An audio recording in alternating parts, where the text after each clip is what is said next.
Anyway, let's not be catty. So onward to the talking points memo, countering Donald Trump. It's clear this convention is designed to portray Mr. Trump, who will join us in just a few moments, as a man unworthy of political office. To me, that's kind of a waste of time. Everybody knows Mr. Trump. Even the dimmest among us can formulate an opinion on his worthiness. What is important, however, is how the Democratic leadership is positioning the party. Last night, Michelle Obama said this.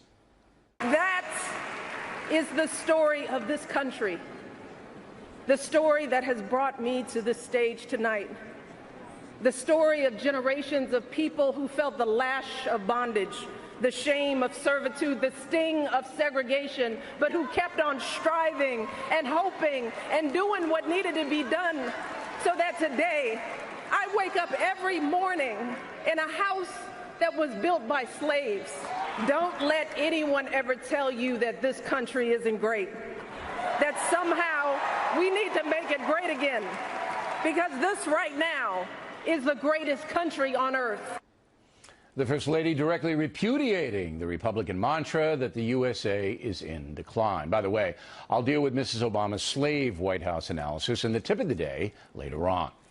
Senator Elizabeth Warren also spoke last night. She had little to say other than Trump is bad and Hillary is good. Senator Warren continues to like socialism as well, but not as much as Bernie Sanders, a socialist standard bearer who's a bit disappointed the way the whole thing turned out. I understand that many people here in this convention hall and around the country are disappointed about the final results of the nominating process. I think it's fair to say that no one is more disappointed than I am.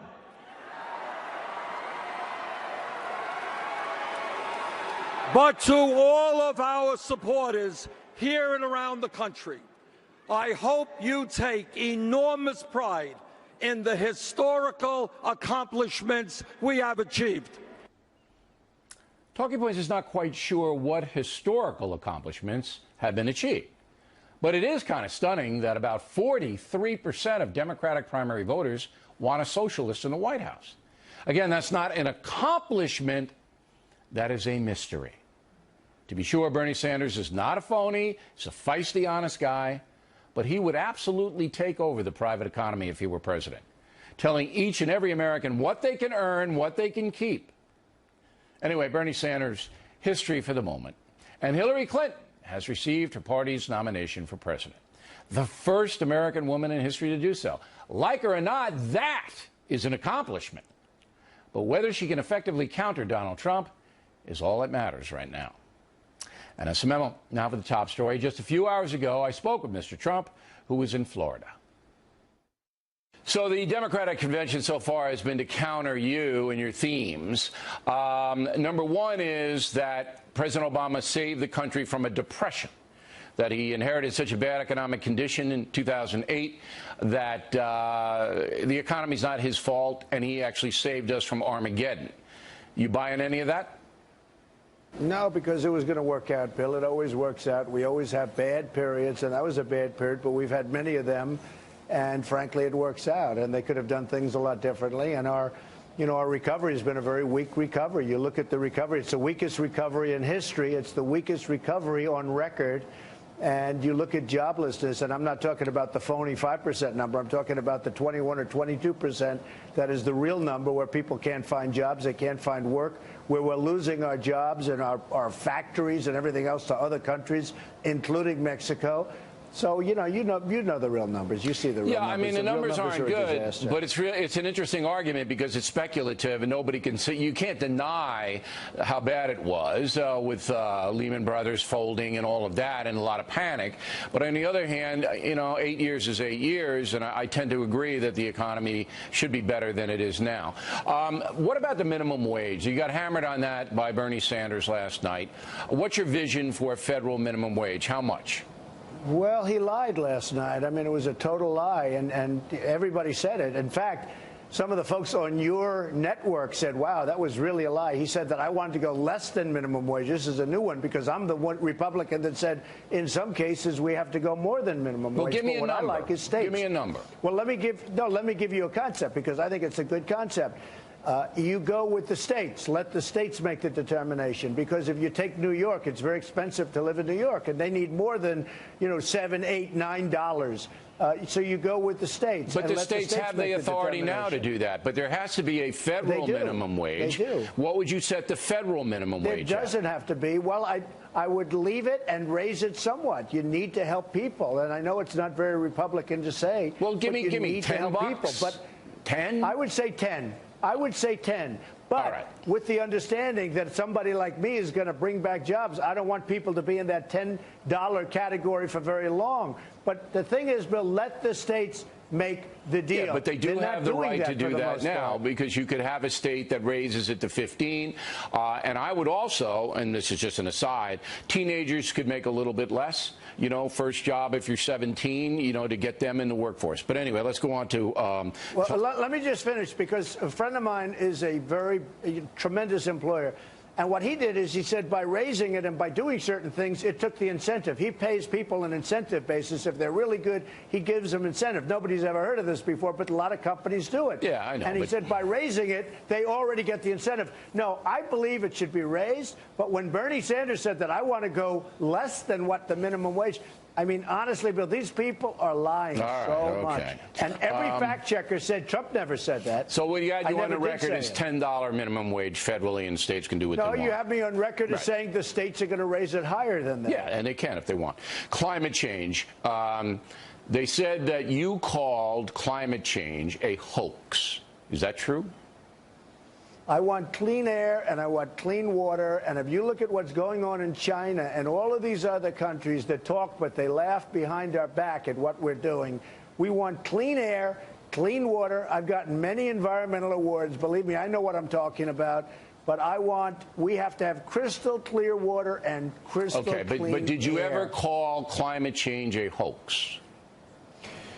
Well, I might have, because when I look at some of the things that are going on, in fact, if you look at Europe, where they had their big summit a couple of years ago, where people were sending out emails, scientists practically calling it a hoax, and they were laughing at it. So, yeah, I probably did. Do you believe that man-made fossil fuels and gases have eroded the environment so that the sun is more intense on Earth? Because that's the basic thing. Do you believe that's happening? Well, they're saying man-made, and I say it could have a minor impact, but nothing to what they're talking about. And what it's doing is putting us at a tremendous disadvantage as a country because other countries are not adhering to the rules. We are, and it makes it impossible for our businesses to compete. That's true. We're adhering to these very strict rules, and you look at China and you look at all of these other countries, practically all of them, they're not adhering to the rules, and our jobs are being jeopardized, and not being jeopardized, they're being taken away.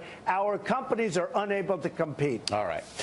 NATO made some controversial comments. I just want you to clarify them because I hate taking it from the press because I agree with you that you're not going to get a fair shot in the press ever. So you got small countries in Eastern Europe that Putin might mess around with. That would trigger a response from the United States, and you kind of seem to indicate that maybe you wouldn't respond. Well, I think I've been treated fairly, reasonably on that, and the New York Times covered it fairly accurately, which is unusual for them because usually they don't.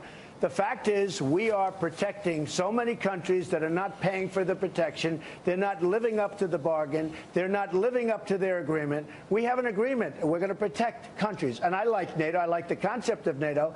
But it's obsolete because we don't cover terrorism. And I've been saying that for a while. And now all of a sudden, because I've been saying it, they have a division where they're going to start really covering terrorism. But I think that was because of me, not you. Well, wait a minute, Bill. Yeah, well, it was because of me. It wasn't because of you in this case, and you know that. And the other thing, and because it was obsolete. And now all of a sudden they have a division. They're going to start. No, wait a minute. When a country isn't paying us, and these are countries in some cases, in most cases, that have the ability to pay, and they're not paying because nobody's asking. We are funding 73% of the cost of NATO. So we're protecting all of these countries. They have an agreement to reimburse us and pay us, and they're not doing it. And if they're not going to do that, we have to seriously rethink at least those countries. It's very unfair. Right now, you have 5 countries that are paying their share. 5. Okay, I agree. Right. If they're not paying their share, then they get booted out of the alliance, and that's it. And you know what? Well, Bill, and you know what's been happening? People were saying, well, we have a treaty. Well, we do have a treaty. We have a treaty both ways. They're supposed to be paying. They're not paying. And the reason they're not paying because we're not asking for the money. And we are not in a, this isn't 40 years ago or 50 years ago where we can, do whatever we want to do. We owe $19 trillion. It's going to be $21 trillion very soon because of the horrible budget that was just made. We owe $19 trillion, and we're paying for all of these countries. They're not living up to their obligation, right. And then we're supposed to get into World War III. Now, let me just tell you, a lot of people, first they really didn't like what I was saying. Now, so many people are starting to agree with me. They're saying, you know what, Trump I think is they right. have to pay. And you watch. Hillary Clinton will now come out and say countries have to pay. And people are going to forget it, just like she did today, NAFTA. Just like today, she came out today with NAFTA. I've been saying we got to renegotiate with NAFTA or we have to get out because they're taking our jobs. Today, for the first time out of all these years that she's worked on this, and her husband signed it, it's one of the worst things ever signed from an economic development standpoint. She came out today and said, well, we're going to have to start thinking about renegotiating our deals. I've been saying this for a long time. She just came out. And you know why? Because what I've been saying makes sense to a lot of people. But there's another reason, too. I better get on that train pretty quickly. There's another reason. It's a SOP, S-O-P, to Bernie Sanders. And that brings me to my last question. Have you ever spoken to Bernie Sanders? You ever talked to him? No, I haven't. Never in your life talked to him? He's a tired man. He's exhausted. I think, frankly, in terms of his legacy, he's totally folded. He's not that much older than you, though. There's only maybe a 2 or 3 years. He's quite a bit older, but he wants to go home and he wants to go to bed. Honestly, for his legacy. How do you know if you've never spoken to him? How do you know he wants to go to bed? I think he's exhausted. Well, he's exhausted. You know what? For his legacy, he would have been better off playing it out. He's exhausted. He wants to go home and go to bed. But a lot of the Bernie Sanders people are going to come to me. You know why? Because I'm the best there is on trade. And I'm going to make new trade deals, and we're going to bring our jobs back to our country. All right. Well, we always appreciate you making time for us. You know how busy you are. We have your running mate, Mike Pence, on tomorrow, and that should be interesting. We'll get him to define his view of the world. All right, Mr. Trump, as always, thank you very much. Thank you very much. Thank you. Never boring. And again, Mike Pence will be with us on The Factor tomorrow evening. Next on The Rundown tonight. Why are the Democrats avoiding mentioning the ISIS terror group?